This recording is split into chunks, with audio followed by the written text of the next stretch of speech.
think you can humiliate me? You'll regret this!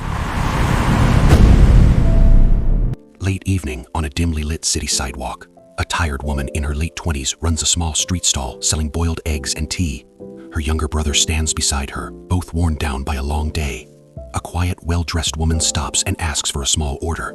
The vendor nods and begins packing it carefully. A luxury SUV pulls up. A rich woman steps out and demands a large order immediately. The vendor calmly explains someone came first and asks her to wait. The rich woman scoffs, insults her background, and orders her to ignore the first customer. The first woman steps aside to avoid conflict.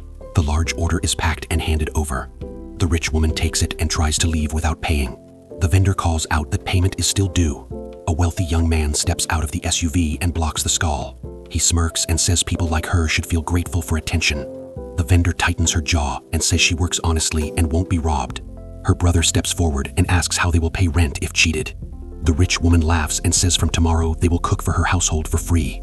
As the SUV begins to move, the vendor quietly pulls a few cartons back from the trunk.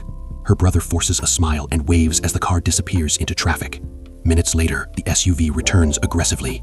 The rich woman storms out, knocking over the stall and accusing them of theft. She threatens to call the police and have the stall removed. The vendor stands her ground. Her brother steps in front of her. Another black car pulls in. A sharply dressed man steps out and freezes when he sees the quiet woman.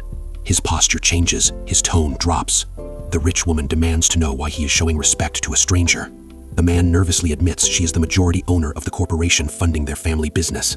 An older woman steps out of the car with help. She walks to the vendor and places a gentle hand on her shoulder, saying she once helped her leave an abusive workplace and start this stall. She turns to her daughter and son-in-law and says power without dignity is disgrace. She removes them from their positions immediately and orders them to leave. She buys the entire stall, offers the vendor a permanent space near her company building, and walks away as the city lights glow against the wet street.